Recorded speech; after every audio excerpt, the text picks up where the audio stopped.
आज Tuesday निफ्टीची expiry आहे आणि मॉर्निंगला आपला बघा मार्केट ओपन झालं आणि पहिलंच ट्रेड आहे EMAची खाली कॅन्डल निघाली आणि आपण पुट साईडला एंट्री केलेली आहे. ॲक्च्युली एंट्री थोडी लवकर घ्यायची होती 95ला, पण एंट्री 98ला झालेली आपली.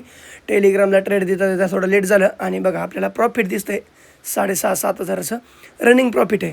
एक चांगली मूवमेंट आपल्याला बघायला भेटते आणि मार्केट बघा आपल्या फ्लोमध्ये चाललेलं आहे. एकदम प्रीमियम चार्ट बघा, एकदम सुंदर चार्ट आहे. एक कॅन्डल सिंगल कॅन्डलमध्ये इतकं प्रॉफिट आहे आणि इथे बघा इंडेक्स चार्ट आहे. खाली एक सपोर्ट आहे, तर सपोर्ट ब्रेक केलेला आहे मार्केटने.